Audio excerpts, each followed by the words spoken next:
आज हम TA army simple paper लेके आए हैं। टॉप 20 क्वेश्चन लेके आए हैं।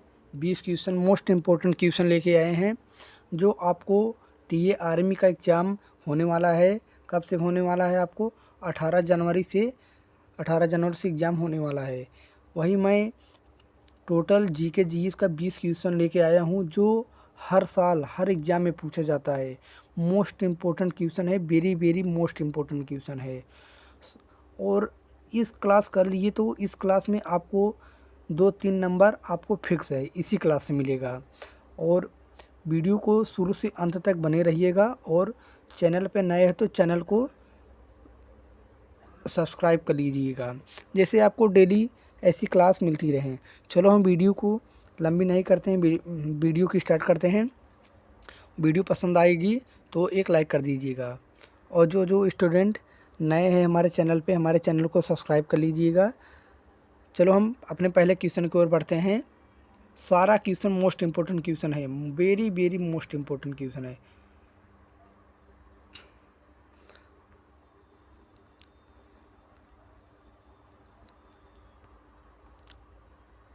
हमारा पहला क्वेश्चन दिया है, किस चीनी यात्री ने गुप्त राज्य के प्रथम राजा का प्रमाण दिया? इससे नाम ऑप्शन इसमें दिया है फाहियान, हेनसोंग, इत्सिंग, इनमें से कोई नहीं। इसका जो करेक्ट आंसर क्या होगा, आपको मैं मतलब एक रिवीजन की तरह है, किस लिए आपको ज़्यादा दिन नहीं बचा है एग्ज़ाम की और आपको मैं समझाऊंगा नहीं, आपको बस क्वेश्चन और आंसर बताता चली जाऊंगा।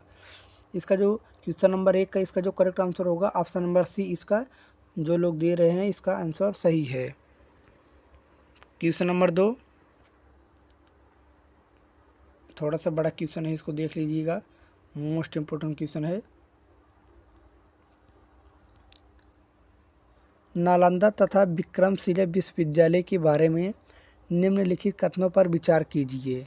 इसमें आपको देखना है पहला दूसरा, इसमें कौन सी कथन आपको सत्य है। पहला वाला इसमें दिया है, नालंदा और विक्रमशिला विश्वविद्यालय पाल वंश के दौरान स्थापित हुए। ए वाला पहला वाला तो सही है। दूसरा वाला देखते हैं, नालंदा और विक्रमशिला विश्वविद्यालय गौरी वंश के दौरान नष्ट हुए। दूसरा भी करेक्ट है।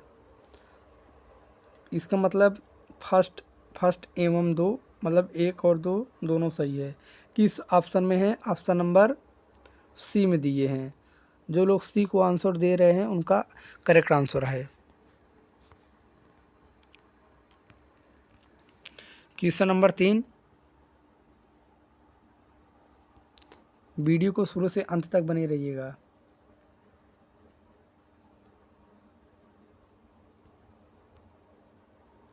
विजयनगर की कला का उत्कृष्ट नमूना है हम्पी, पद्दकल, अमरावती, पुरी। इसका जो करेक्ट आंसर क्या होगा? विजयनगर की कला का उत्कृष्ट नमूना है। ऑप्शन नंबर जो लोग ए को दे रहे हैं उनका आंसर एकदम सही है, हम्पी। ए इसका सही होगा। क्वेश्चन नंबर 4, सिंधु घाटी सभ्यता से घोड़े की हड्डियों के निशान कहाँ प्राप्त हुए थे? कहाँ प्राप्त हुई है? मोस्ट इम्पोर्टेंट क्वेश्चन है, इसको लगा लीजिएगा। जो सिंधु घाटी सभ्यता से घोड़े की हड्डियों के निशान कहाँ प्राप्त हुए हैं? ऑप्शन नंबर इसको देखेंगे, धौलावीरा, सुरकोटदा, कोट दीजी, चंदोदड़ो।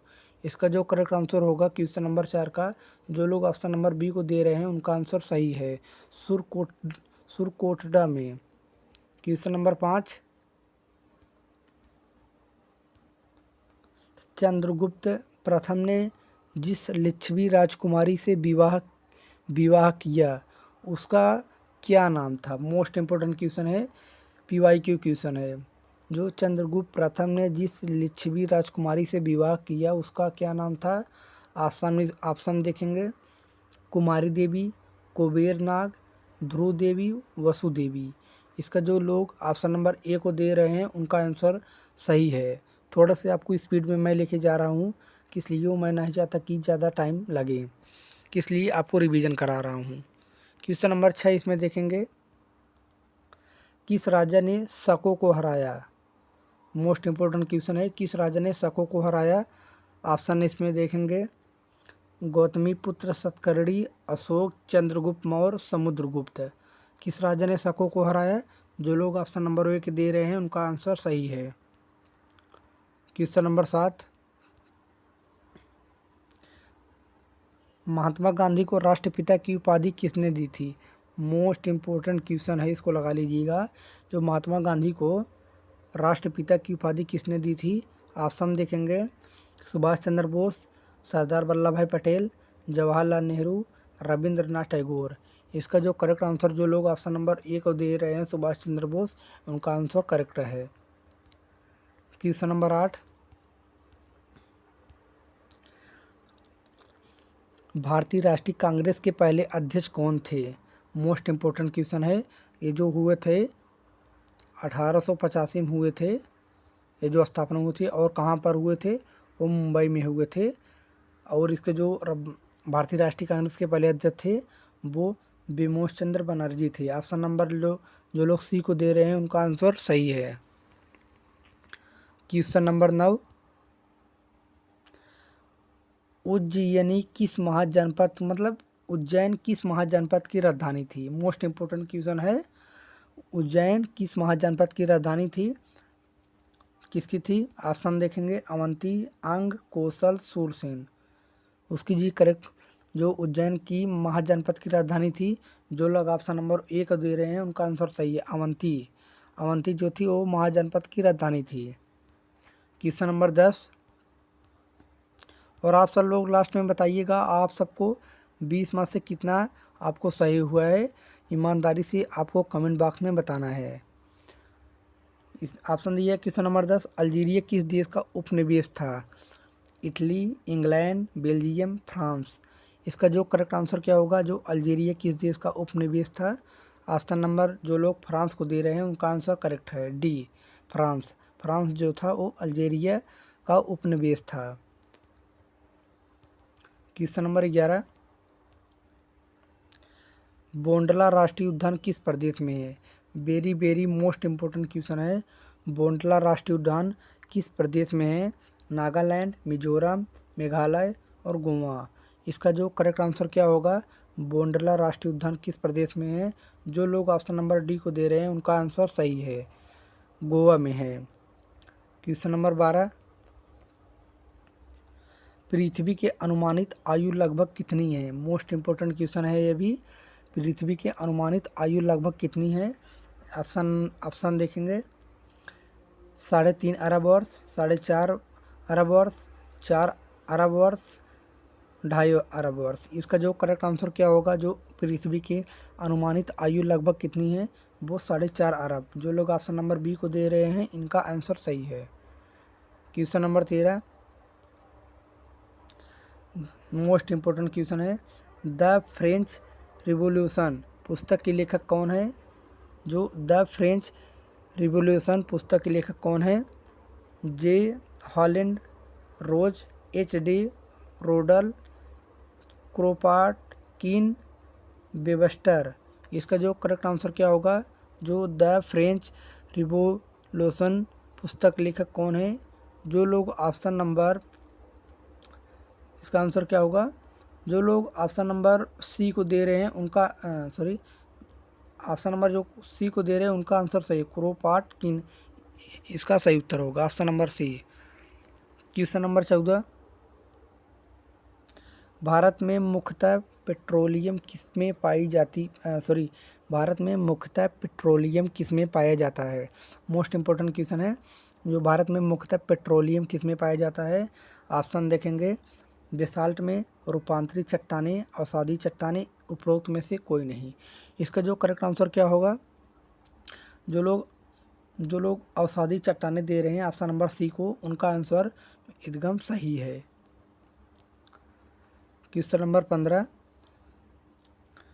निम्नलिखित में से ब्रह्मपुत्र नदी का स्रोत कौन सा है? मोस्ट इम्पोर्टेंट क्वेश्चन है, इसका आंसर दीजिए। निम्नलिखित में से ब्रह्मपुत्र नदी का स्रोत कौन सा है? तिब्बत में कैलाश पर्वत, तिब्बत में मानसरोवर झील, गंगोत्री ग्लेशियर, अंगसी ग्लेशियर। इसका जो करेक्ट आंसर क्या होगा? जो लोग ऑप्शन नंबर डी को दे रहे हैं उनका आंसर एकदम सही है। अंगसी ग्लेशियर जो है वो ब्रह्मपुत्र नदी का स्रोत है। Question number 16, green climate fund set करने के लिए UNFCCC कन्वेंशन कहाँ हुआ? जो ग्रीन क्लाइमेट फंड सेट करने के लिए UNFCCC कन्वेंशन कहाँ हुआ? ऑप्शन देखेंगे कोपेनहेगन, कैनकून, बाली, पेरिस। इसका जो राइट आंसर होगा, जो लोग बाली को दे रहे हैं, ऑप्शन नंबर सी, इनका आंसर एकदम सही है। क्वेश्चन नंबर 17, फटाफट रिवीजन है, आप सब लोग मत कहिएगा कि क्यों देर पढ़ा रहे हैं। यदि बैंक दर में परिवर्तन हो तो क्या प्रभावित होगा? मोस्ट इम्पोर्टेंट क्वेश्चन है, अर्थव्यवस्था से एग्जाम यह है, इकोनॉमिक से आया है। जो यदि बैंक दर में परिवर्तन हो तो क्या प्रभावित होगा? ऑप्शन देखेंगे बाजार ब्याज दर, वैधिक तरलता अनुपात, कैश रिजर्व अनुपात, इनमें से कोई नहीं। इसका जो करेक्ट आंसर क्या होगा बताइएगा। ऑप्शन नंबर जो लोग ए को दे रहे हैं उनका आंसर एकदम सही है। जो आपको मैं क्वेश्चन लेके आया हूँ वो एग्जाम में पूछा गया क्वेश्चन है, मैं वही ले गया हूँ PYQ, और इसका 100% चांस है मतलब आने की, इसीलिए मैं बहुत छाट कर लेके आया हूँ। क्वेश्चन नंबर 18, भारत में 5 साल की योजना में वित्तीय समावेशन की अवधारणा पहली बार शामिल की गई थी। कब की गई थी? जो भारत में 5 साल की योजना में वित्तीय समावेशन की अवधारणा पहली बार शामिल की गई थी, कब की गई थी? 8वीं में, 9वीं में, 10वीं में, 11वीं में। जो लोग ऑप्शन नंबर डी को दे रहे हैं उनका सही आंसर है, करेक्ट आंसर 11वीं में होगी। 11वीं में अवधारणा मतलब पहली बार शामिल हुई थी। Question number 19, second last question हमारा है, मोस्ट इम्पोर्टेंट क्वेश्चन है। किस वर्ष RBI को पैसा, विदेशी मुद्रा, G-SEC और स्वर्ण संबंधित प्रतिभूति बाजार को नियंत्रित करने का अधिकार दिया गया? मोस्ट इम्पोर्टेंट क्वेश्चन है, फिर से एक बार क्वेश्चन पढ़ देते हैं हम। किस वर्ष RBI को पैसा, विदेशी मुद्रा, G-SEC और स्वर्ण संबंधी प्रतिभूति बाजार को नियंत्रित करने का अधिकार दिया गया? इसका जो ऑप्शन है 2004, 2006, 2008, 2009। इसका जो करेक्ट आंसर होगा, जो लोग ऑप्शन नंबर बी को दे रहे हैं उनका आंसर बिल्कुल सही है। 2006 में इसका नियंत्रित करने का विमुद्रीकरण हुआ था। क्वेश्चन नंबर हमारा लास्ट क्वेश्चन है, question number 20, most important question है। भारतीय संगीत में अभंग किस देवता की भजन है? भारतीय संगीत में अभंग किस देवता की भजन है? मोस्ट इम्पोर्टेंट क्वेश्चन है। ऑप्शन देखेंगे जगन्नाथ की, नारायण, विट्ठल, वामन। इसका जो करेक्ट आंसर क्या होगा? जो भारतीय संगीत में अभंग किस देवता की भजन है? जो लोग ऑप्शन नंबर सी को दे रहे हैं विट्ठल, उनका बिल्कुल आंसर सही है। आशा करते हैं आपको हर क्वेश्चन इम्पोर्टेंट लगा होगा, और वीडियो पसंद आई तो जाते जाते ही एक लाइक कर दीजिएगा। लाइक करने में आपको क्या जाता है, मैं आपसे कुछ नहीं, बस आप अपना मैं आपको पढ़ाता हूँ, थोड़ा सा मेहनत करता हूँ, आप सब लोग कुछ नहीं दो, बस एक वीडियो को लाइक कर दीजिए बस। मिलते हैं अगले वीडियो में। जय हिंद, जय भारत।